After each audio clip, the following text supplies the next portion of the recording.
Today on Saving Lives School Summit on Suicide, we will learn about new research on programs and best practices that educators can take back to their schools and put to use in their classrooms. Hear from educational leaders on the front line of suicide prevention and so much more, so stay tuned. Larry Burns, President and CEO of the Children's Foundation. I'm pleased to partner with Detroit Public TV, Kevin Song, and other key organizations in this series of conversations on suicide awareness and prevention. At the Children's Foundation, our goal is to make a positive, lasting impact on the health and wellness of families in Southeast Michigan and beyond. Today's program is an important step in creating a dialogue on the issue of suicide in our communities. Please join us in this effort to address this urgent problem and share solutions for families and their loved ones at risk. Thank you.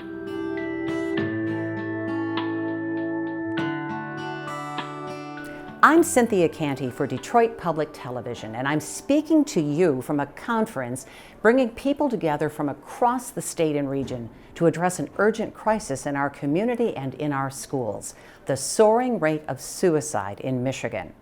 I'm here at the Inn at St. John's in Plymouth, Michigan, where the 4th Annual Conference on Suicide is taking place. It's hosted by Kevin Song. That's an organization committed to generating public awareness about the causes of suicide and then creating measures to prevent it. The numbers are alarming across all age groups, including students. The suicide rate for teens in Michigan has doubled over the past decade. It is now the second leading cause of death among our youth. Schools obviously play a major role in the lives of our youth, having almost daily contact with them. Yet Michigan lags behind many other states in providing educators with the training and the resources that they need to help students at risk. This conference features a full-day school summit inviting educators, mental health professionals, policymakers, and other concerned people to learn about new research on programs and best practices that educators can then take back to their schools and put to use in their classrooms. Today, we're going to talk to and hear from educational leaders on the front line of suicide prevention.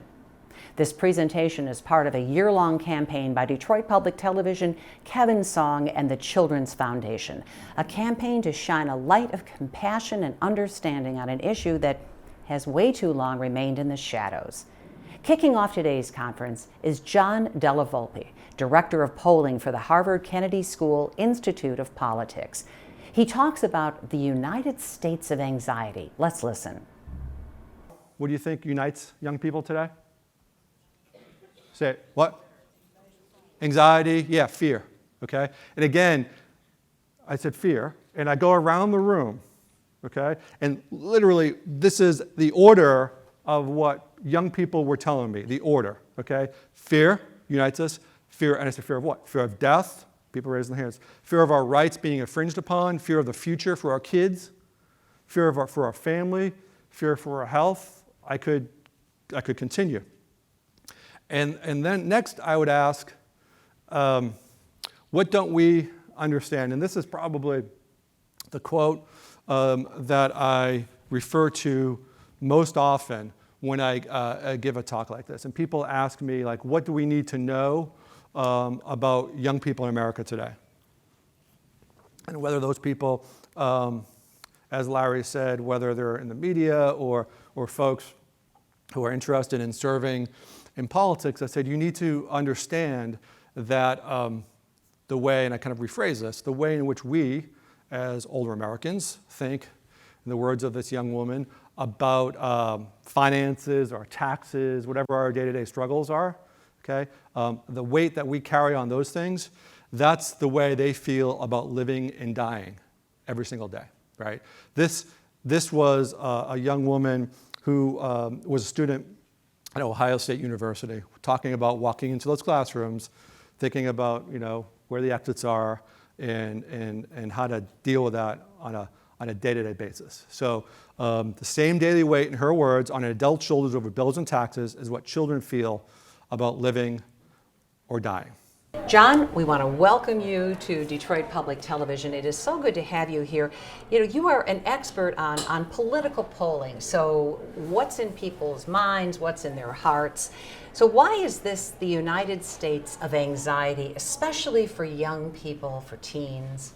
Yes, thanks for having me. For 20 years, I've essentially been doing the same job, which is I spend a lot of the summer and a good part of the school year, because I'm associated, I'm the polling director at the Institute of Politics at Harvard. We focus on young Americans. And what I've noticed the last 2 or 3, 4 years is before I can have a conversation about politics, I say, what's it like to be a young person today? What are the biggest challenges in your community? And over the last year, 2 years, 3 years, the mood has been dark and sad and urgent, which is concerned about school shootings. I'm concerned about opioids. I'm concerned about my best friend taking their life. I'm concerned about my best friend who's in a coma because of opioids. And trying to make sense of those very real, very personal problems in an already kind of fraught environment, dealing with all the other challenges that teenagers and 20-something-year-olds already have to deal with. So what I found was, before I could have a conversation about the economy, healthcare, education, we needed to give voice to the very real fears that are essentially uniting, I think, a generation of Americans. And you touched on this, you think about the times we live in. They're fraught times. We are in such a highly polarized nation, highly polarized world. There's technology that has invaded every corner of the lives of these young people. How does that impact mental wellness and also thoughts of suicide? Well, technology certainly is not helpful. It can be helpful in some ways, but in the ways in which it's not helpful is, according to one of our recent surveys at the Institute of Politics at Harvard, the average young person gets 8, I think maybe up to 12 different incoming alerts or messages just on their phone about the state of the world. And again, without, in many cases, a proper kind of civics grounding and education, it's difficult to make sense of everything. And when we have, without being partisan, but we have concerns about the climate, concerns about do we continue or not continue with ACA and what that means for mental health, you know, when people are becoming fired and impeachment and corruption, these are concerns from any side of the aisle that young people have a hard time kind of dealing with. And when I asked a young person, what don't we understand as kind of older Americans, what she said to me, she was a college student, she said, the way in which you think about taxes and your finances, that's the way we think about living and dying every single day. So bottom line in our last minute, what's the to-do for schools and for parents? I think to give voice to young people, to understand that they grew up in many cases, the first political memory was argument over Obama or McCain or Obama versus Romney and those sorts of tensions. So give voice and let them know it's okay to have a different set of values, a different opinion than you might have one, and continue to have that sort of conversation about the stresses that they see every day. And what young people tell us that they want is they want a social worker, a psychologist in every single school in America. They're raising their hands and they want to have these kinds of conversations. Get it off their chest and know that they're not alone, concerned about not just bullies on social media, body image, but also the state of our politics today. Good stuff. John, thank you so very much. Thank you. Now we will turn to a panel of experts who discuss innovative programs that schools and communities are using to enhance mental health and prevent youth suicide. Okay, so I basically say to them, ever since kindergarten, you've been running outside, 3 times a year in case the building is on fire. However, I hate to break it to you, your building is probably never going to be on fire, but it's great that you know to go outside and what to do. And we talk about, why do we have you actually get up and physically go outside? Why don't you just sit in your chair, I'll show you a floor plan, we'll make an arrow, and the kids go, oh, well, we wouldn't know what to do. Everybody would freak out. So once I kind of get them on board with the whole concept of a fire drill, I say, remember how I told you 1 in 6 students is going to think about suicide? But we've never told you what to do. We've never practiced what to do. So these little bookmarks are available out in the resource room at the No Resolve table, and also I put a stack of them in here. Everybody gets a bookmark.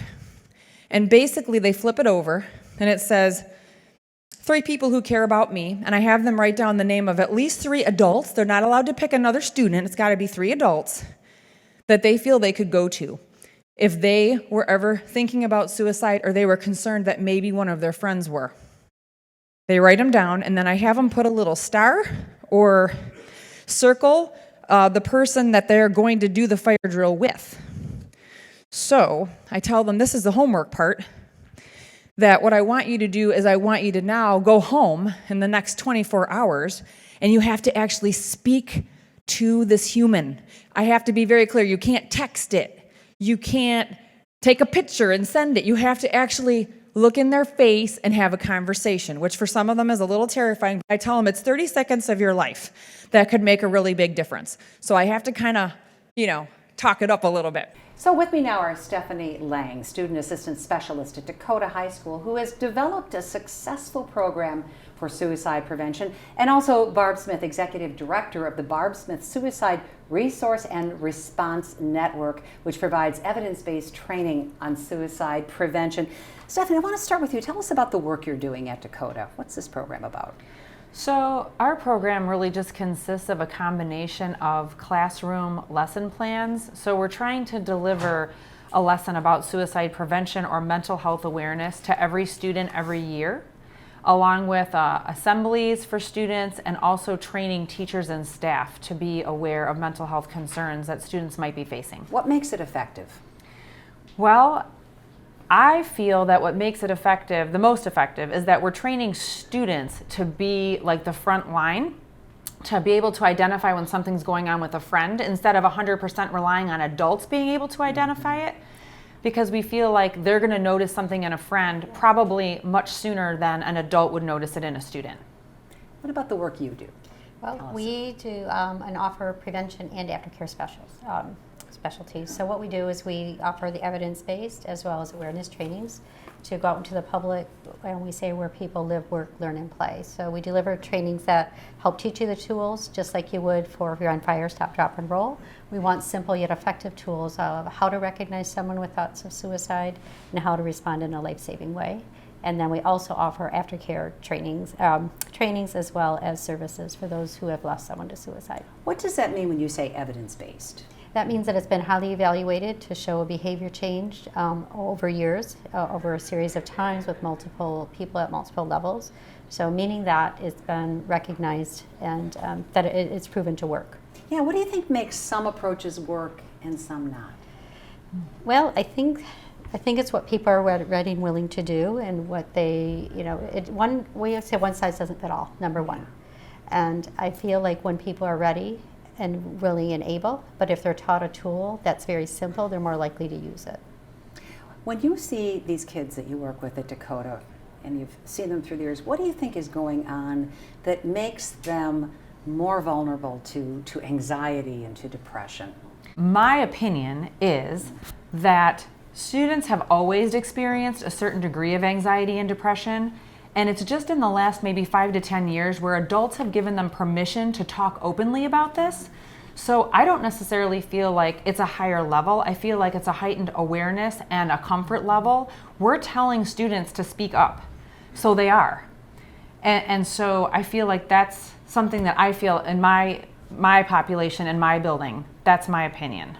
Do you think we, in our generations, as we were growing up, it was happening around us, but we just didn't know, or if we felt it, we didn't know what to call it? I think it's the pressures people have now, more so. More so. We didn't have the pressures of being the number one in the class and the strongest athlete. And I heard a speaker say recently, we're so busy doing that we're not just being. So there's no relaxed time. There's always some type of adrenaline going, or there's an anxious. Expectation to be busy. There's an expectation to be producing something. I definitely agree with that. Yeah. So there's never, your body and your mind's never calming. And I feel like we need to kind of go back to let's just be. So there is so much work to be done. Yeah. It's really complicated. The issue is really complicated, and I know that my population in my building is a unique population. It's different than maybe other schools across the state. That's why I don't want to say to extrapolate that to all of Michigan. So it's just a complicated issue, and I think the more people working together with resources is how we're going to make the biggest impact. and talking about it, Yes. just like we're doing. Thanks to both of you for being with us. Let's listen to more of the conversation and hear what schools are doing to enhance the safety of their students. So what we've done is we've created a system for kids to be able to call, text, email, go online, and download a mobile app. Well, most kids are talking with their thumbs, so texting is really how we get most of our tips, followed by our mobile app. The program is available 24/7. As I mentioned, it's with the Michigan State Police. All of the tips go to our MIOC, our Michigan Information Operations Center. It's operational, as I mentioned, 24/7. So, because students live online, if somebody sees, somebody posting something, something that's troubling, a bystander can take a snapshot and actually include that as an attachment. So one thing we try to stress is we need to try to get as much information, the who, the what, the where, the when, so that we can pass on that information. We're going to pass everything on to school or to local law enforcement, because you never know if maybe that little piece of information that we have helps kind of put together something at the local level. So we do make sure to pass everything on. But if we get a tip that says, my friend is going to kill himself, well, we know we need more information. If we get a tip, my friend John Doe from Northwest School in Lansing is going to talk about killing himself, well, now we have enough information to pass that information on. So we are really, really good about trying to develop relationships with kids and getting them to open up. So one thing I want to stress is that okay to say is confidential.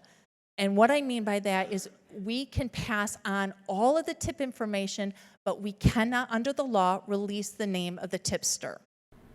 I'm here speaking with Mary Gager Drew. She's Consumer Programs Administrator for the Michigan Attorney General's Office. She manages OK to Say. It's a nationally recognized program that enables students to confidentially report harmful behavior that could threaten their safety or the safety of others. Mary, this is such an important tool and so needed in our classroom. So I guess how does this program ensure the safety of students? Well, what we do is we have a Michigan Student Safety Act that allows students to confidentially be able to report anything that threatens their safety or the safety of others. They can call, text, email, go online, or download the mobile app.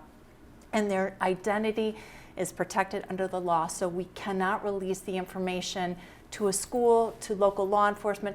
We can let the school know exactly what's going on, but we cannot release the name of the tipster.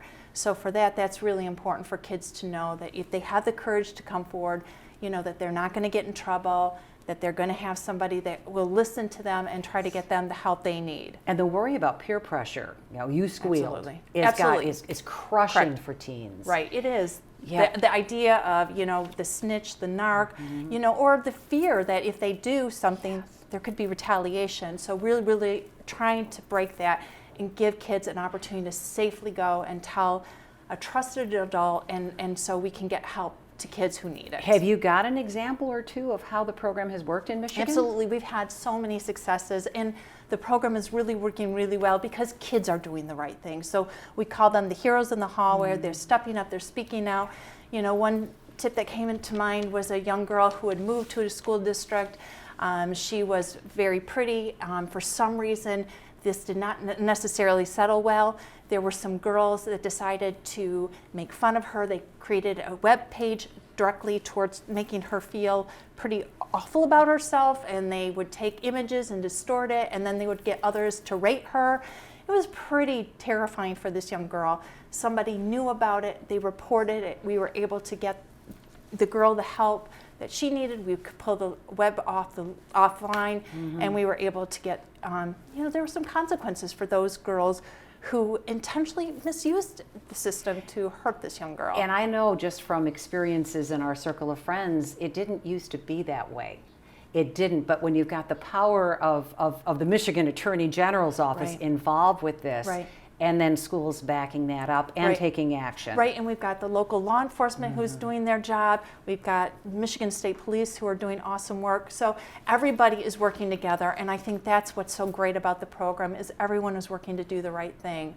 Are you seeing children, kids, teens becoming less reluctant to say something? I do, because I think that they're seeing that the system works. If they have the courage to come forward, that something is happening.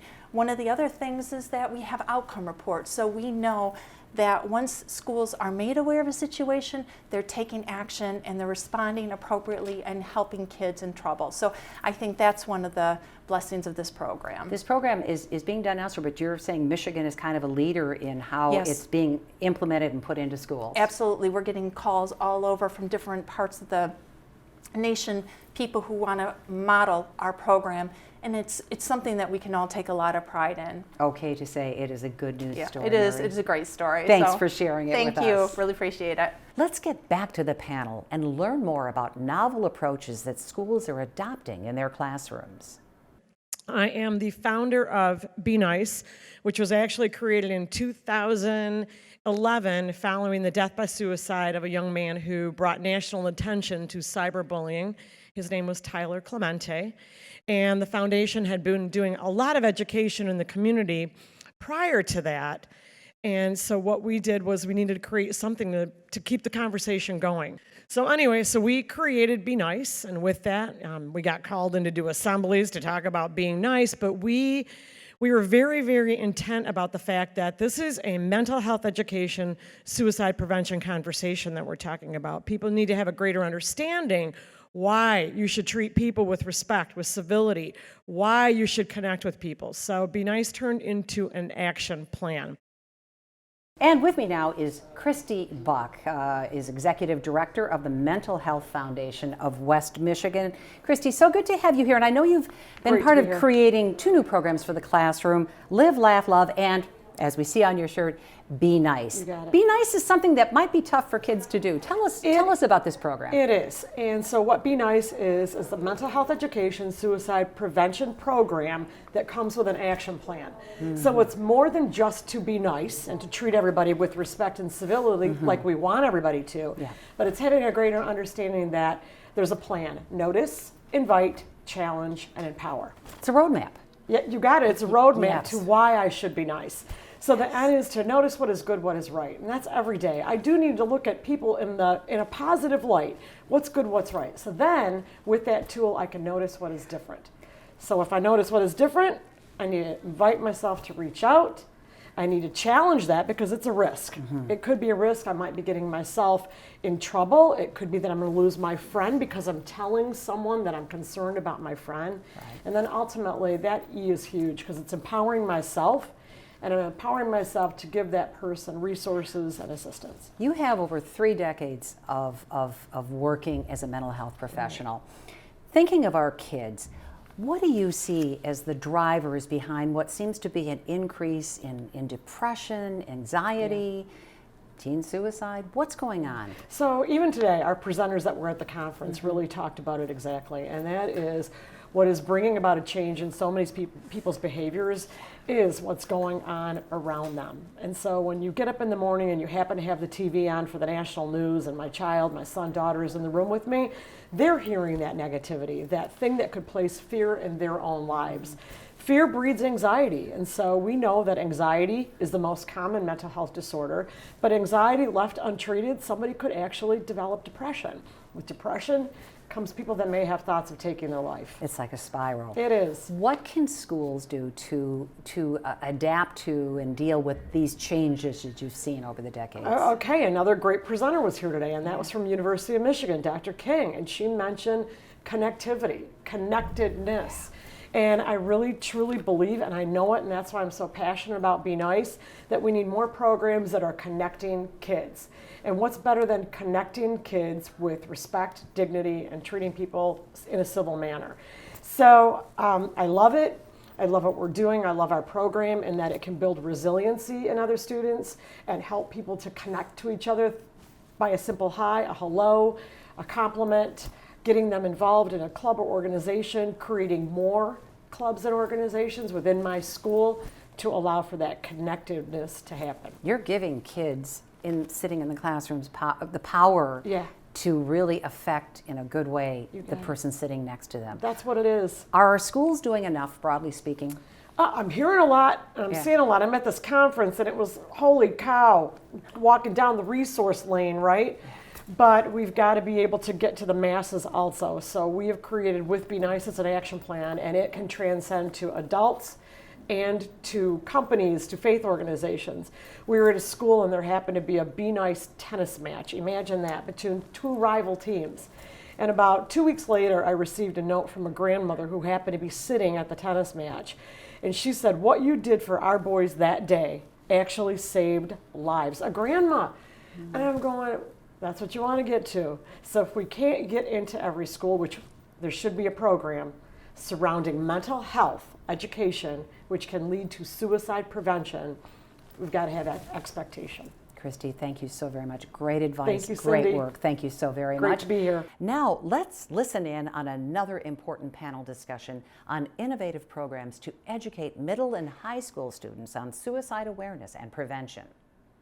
The evidence that we found in the Prepare You program from day one, as well as moving forward and continuously throughout the country, is there's an increase in meaning and purpose, there's increase in emotional support, there's decrease in trauma symptoms, anxiety symptoms, as well as the reporting on pain symptoms. And if you look at the bottom, the measures that we use and that the schools are utilizing today are national measures. Currently, Prepare You is being used in 9 states. We've had the #1 academic school in the state, as well as alternative school districts, religious school districts, private day schools. We even have juvenile delinquent facilities using the program. And we've also had schools that have had multiple suicides as well as shootings. I've got Ryan Beal here with me now. Ryan is the CEO and founder of the Live Network. He has studied and written about the effect of social media on mental health. Ryan, what led you into that area of interest? That's a great question. One is I've always been an advocate of understanding how people interact with one another and relationship health, because really that is the core of all good relationships. I mean, you see even when people retire and they kind of start disassociating, their will to live actually starts diminishing. So I was in 2006, started the first private family social network. It was called Chattertree at the time, and I've just always been looking at how do we get the heart of relationships, family, and wellness and connect that. So it's evolved over the years to some of the work we do now within the schools with the Prepare You curriculum. And social media, I know you wrote a book, it's called 40 Days Off Facebook. That's correct. A pivotal journey. And I gotta say, it sounds like I ought to do it. It sounds like a great idea. Can students survive being off social media for any period of time? That's a great question. So one is, for me, I was doing it as a cathartic experiment because I was dealing with a lot of trauma in my life. Loss of my brother to suicide, just many traumatic events. Yeah. To answer your question, we do know that there is a direct correlation. So they used to say correlation does not mean causation between social media use and depression, anxiety, as well as suicidal ideation. But they do see that now with smartphones and because of cohort effects, that we see that there is a direct causation of these issues. So can students do it? In the beginning, and part of the things in the curriculum, they're removed from their devices and they will be more anxious. They're having withdrawal symptoms. Cold turkey. Exactly. So, however, but as you get the withdrawal, just like anything else, if you were detached from a substance that you're abusing, you start to really connect with your core and build a healthy relationship with yourself and others. And people start to feel the benefits. Absolutely. How can parents best help their kids handle social media? I think as parents that we are at a point that we need to create a culture of understanding that we don't really have a set value of norms. So it's important for parents to start leading by example. I'm a parent. I know I'm guilty at times that when my kids want to engage with me, I've checked into my phone, and technology is drawn to us to get us to become addicted to it. That's how revenue increases. So it's important that we realize that technology needs to be a tool for us to connect with each other, not to disattach when we're with each other.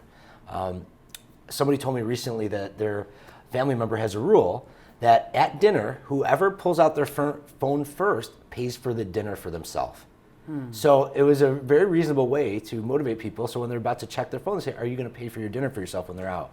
So it's just a reminder that we need to encourage one another just to be present, to not have to dance somewhere else when we are building relationship with ourselves, with each other, our family especially. And your point is so well taken that mom and dad may think, well, they're watching the kids, but you have to pay attention to your own phone use and your own technology use and your own social media habits as parents. Yeah, we model. I mean, that's how they learn. That's great advice. Now let's return to that panel discussion. Music was my way through, or at least the first step in the process. I started writing songs, and the first one was called No Resolve, and that's what led me to starting this organization eventually, and changed the spelling from N-O to K-N-O-W to hopefully inspire hope. And what I do is I go to middle schools and high schools, and I share my story in an assembly-style presentation. I talk about the loss. I talk about what I felt going through it. After the fact, I perform the song along with several other songs, and I talk about the stories behind them and where I was, what stage I was at in my journey through the grief and my own depression and mental health issues. And along the way, we talk about coping skills. With me now is Dennis Ligio. He's the founder of No Resolve. Dennis, I know that there's a real personal story that led you to the work you do. Tell us about that.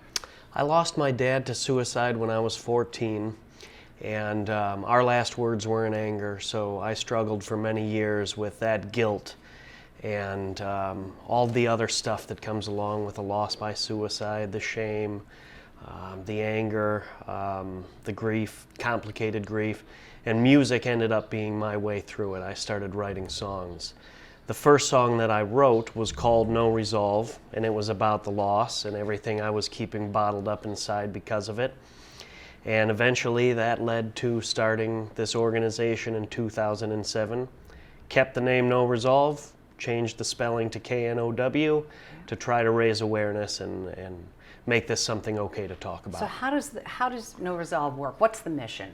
The main program for the first 10 years was the presentation that I had developed for middle schools and high schools, where I go and I talk about my experience and my dad's loss by suicide, everything that I struggled with because of it.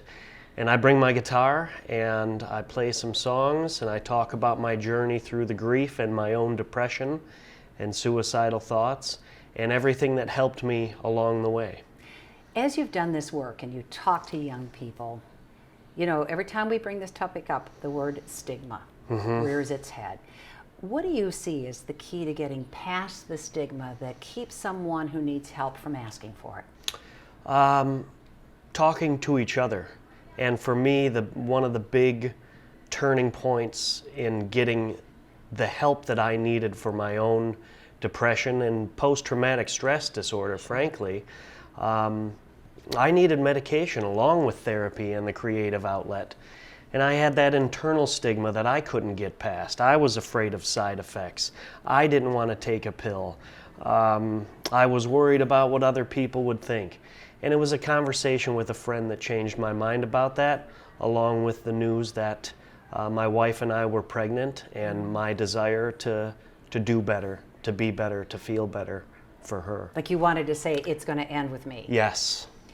Do you feel in these years that you've been doing this work, do you see attitudes changing? Are we evolving in the way we think about mental health issues and suicide?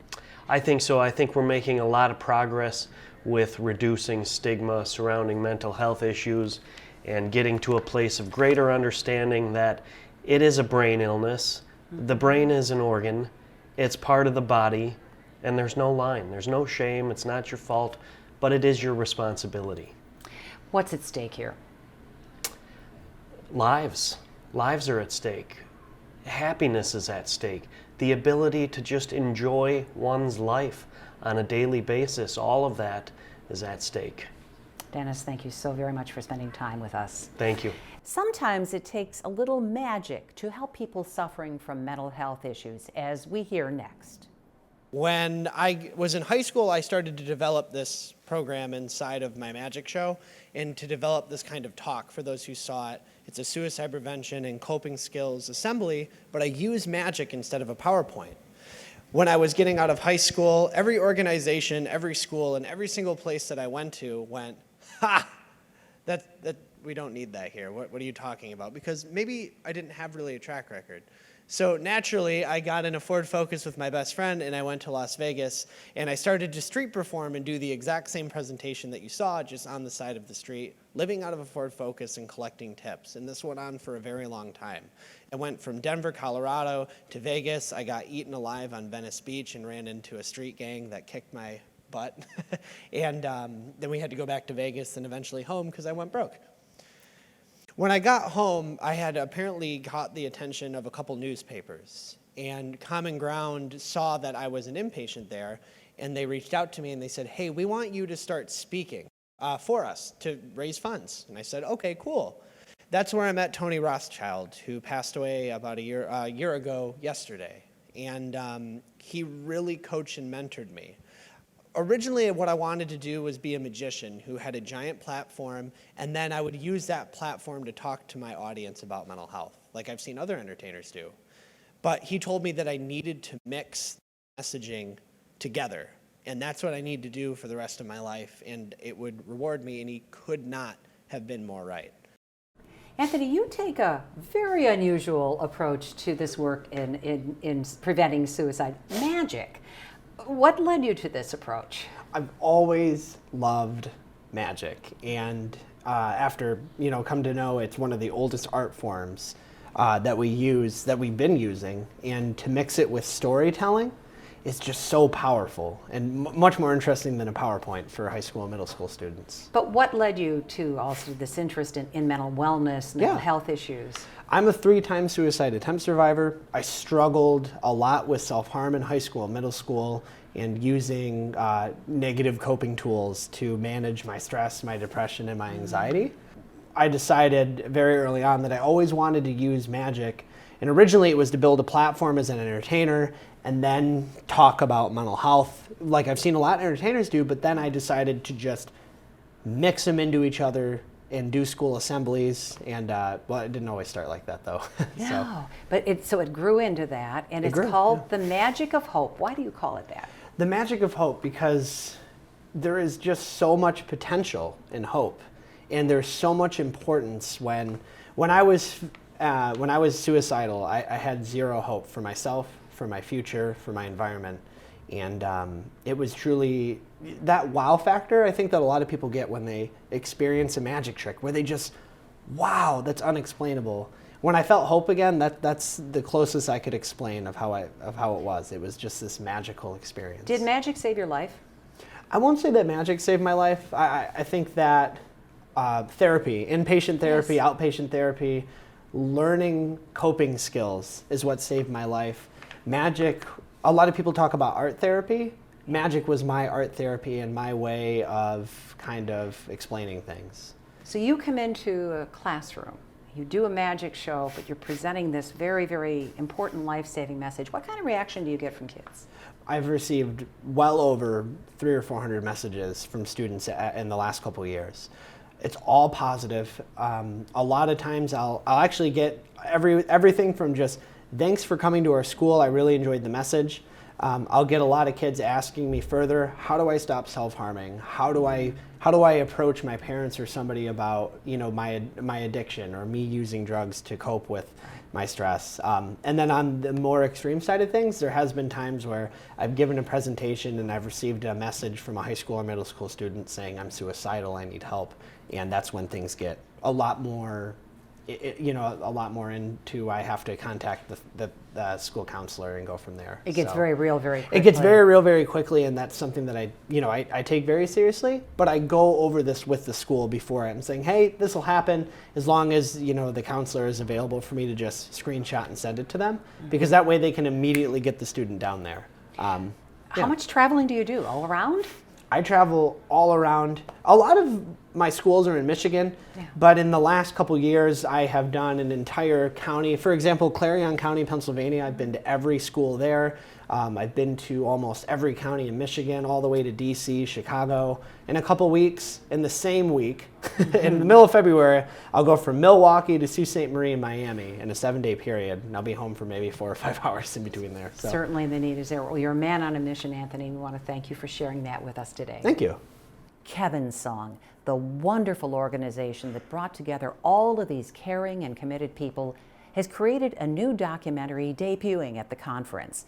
Let's take a look at a short segment of We Need to Talk. Because of individuals talking within our group, the connections that got made are things that we will never be able to actually quantify. We know they're there. Kids would say, I learned something that I'm not alone. The thing I liked about doing it with Mr. Garrison is that he made it known that he wanted to create a safe environment.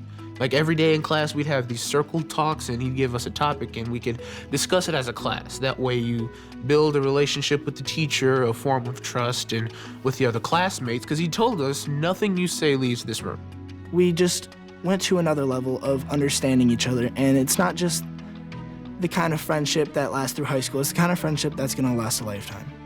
The kids are crying out to us that one, they want to talk about these things. They want a meaningful way to engage and understand their own mental health. To them, they are seeing this in the news, they are seeing it in conversations everywhere, and they are looking for the administrators to give them a meaningful experience that allows them to not only understand their own mental health, but to be able to normalize these conversations with each other and to give them tools that are going to help them be more successful in the world in the future. Every single school in this country is dealing with these issues right now, and they're not going to go away. They're not going to lessen. So often in schools, we forget that the basic needs of our students need to be met. We'll provide free or reduced lunch. We'll make sure that they have a clothing drive, but we've done nothing to address mental health. That student can't move forward if those mental health basic needs aren't met. Mental health is going to impact every single student you have in your building. That student who doesn't do well in Spanish 1 still can be fine. The student who maybe struggles through Algebra 2 is still going to be fine. The student who doesn't know how to have self-care and doesn't have the mental health skills that they need, they're not going to be fine in school. They're not going to be fine later in life. With me now is Leo Newhan, who's a board member of Kevin's Song and the coordinator of today's conference. And congratulations, I see a smile on your face, Leo. Hundreds of people are here and soaking up these important messages. You have to feel proud. Oh, I'm thrilled today. I think on behalf of the whole board at Kevin's Song and all our advisors and helpers, I mean, it really turned out to be way better than we ever anticipated. The numbers are great, the cross-section of people, the diversity, the fact that we have teachers and mental health professionals and some physicians and advocates for suicide prevention and mental health. It couldn't have been perfect. Couldn't have been better than today. I can only imagine the amount of work it took to pull this all together. It takes a long time to kind of pull it together. There are months when you think, gee, I don't really have a whole lot to do. And then in the last 90 days, it's a lot. I have a lot to do. I have a lot to do. What do you hope personally in your heart when you think of all the work that you've put into this?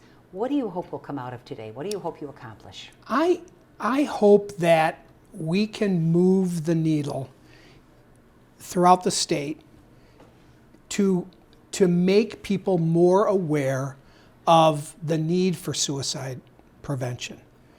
And I hope that we can finally convince the business community and those who are in charge of our schools and those who run our health systems and those who pay our medical bills through insurance.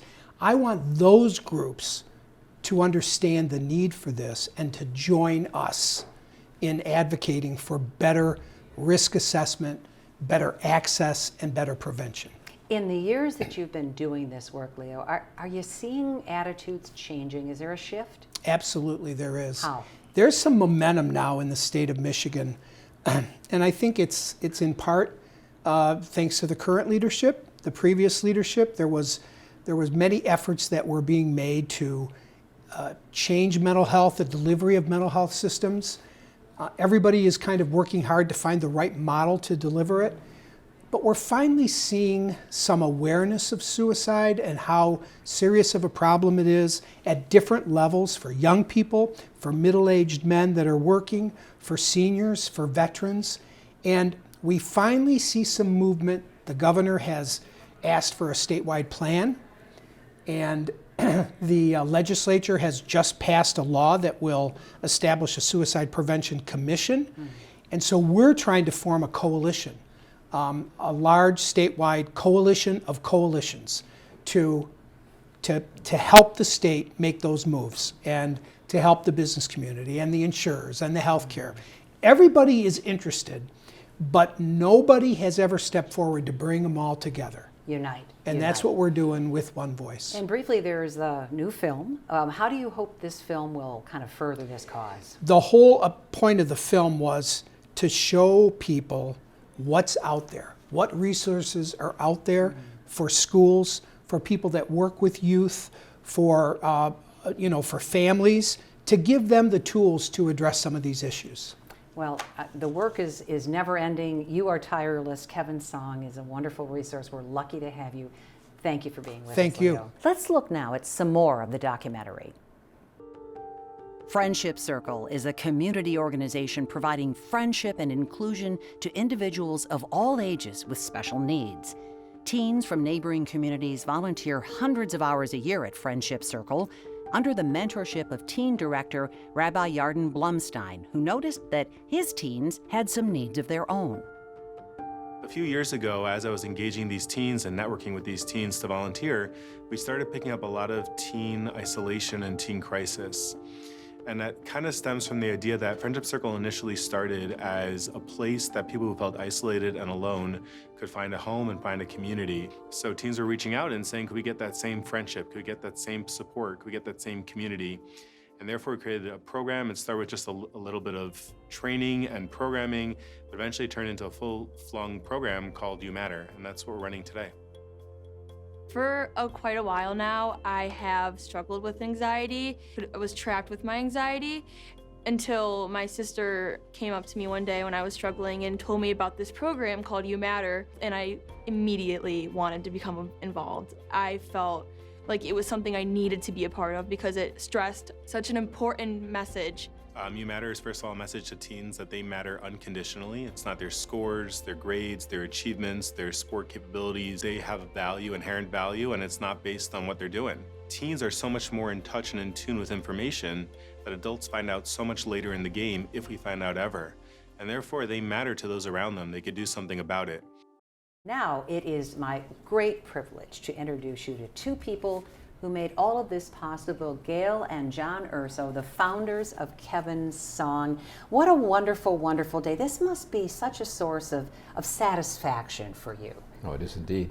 Yeah, it's amazing in terms of where we've come from. And our first conference was in April of 2016, and we may have had, maybe 170? Something like that. I'm not sure, but today, this is the largest conference of over 420 people. It's just amazing. And we really and I know that if people don't know you, it should be very clear that you know what happens in families that are touched by suicide, because your son Kevin died by suicide in 2013. How did that lead you to form Kevin's Song? Well, after Kevin died, we began to understand what a huge problem and how prevalent in our society suicide is. We didn't know that. When we learned that Kevin had died, we were, of course, shocked, but we just didn't realize it was even a possibility. And the more we learned there were great resources and organizations and books, and we just thought, if we didn't know, other people must know. So what can we do to help spread the word? Taking action out of something that was so terrible and painful for you, you've turned it into positive action. And John, when you think about everything that's going on here, what's at stake both in the short term and the long term? Well, raising awareness I suppose both in the short and long term, raising awareness that we are in a crisis in terms of people ending their life by suicide, second leading cause of death among young people. Fact that our state of Michigan is lagging behind nationally with other states in terms of the numbers of suicide. We are at about 34%, while national records increase at 25%. So there are just so many things that need to be done, both long and short term. But I wanted to just share, I met a woman here from North Carolina who said that she had come because she wants to start a similar program in North Carolina. So you're seeding this work around the country. Yeah, which is so exciting. Well, we want to congratulate you on this tremendous day. So much more work to be done, and you'll be at the forefront from it. Thank you so much. Thank you. Let's watch another clip from the documentary. The University of Michigan Comprehensive Depression Center is the first of its kind and at the forefront of changing the paradigm of understanding and treating depression and bipolar illness. In 2007, a partnership was formed with the Ann Arbor Public Schools to train school personnel in depression awareness and suicide prevention. In 2009, a student component was added for middle schools and high schools called peer-to-peer. One of the changes that I've seen really in my 11 years here at the Depression Center is we do a lot of trainings for school staff. And I think, 10, 11 years ago, we would go in and do some presentations on sort of suicide alertness and those types of things. And we had a fair number of teachers who would sort of sit there and say, this isn't really my job, I'm here to teach math, why are we even talking about this? And I've seen a huge shift in the last decade of school staff, no matter what their role is in the school, is saying, we need your help, come in, help us. So the peer-to-peer program, essentially, it uses the idea that peers listen to their peers. It's utilizing that dynamic to put true, effective mental health information into schools and to sort of let it spread from a nucleus of committed students who are the peer-to-peer members at that school who we help to train and help to educate about mental health, and then help them create campaigns within their school the rest of the year. Sometimes that looks like an assembly, posters in the hallways and in the bathrooms, above drinking fountains, high visibility areas. If we can arm them with some good facts, a better understanding of warning signs, depression, anxiety, potential symptoms, things to look out for, how to approach a friend. We have fewer people who might slip through the cracks and more students who are more likely to be introduced to the kind of help that they may need. I am here with Nancy Buell, School Safety and Student Assistance Consultant at the Macomb Intermediate School District, and with Polly Gibson, who is Clinical Associate Professor of Psychiatry at the University of Michigan. It has been a very, very long day here at the Inn at St. John's and a very, very productive day with so many wonderful experts talking and so many people who care.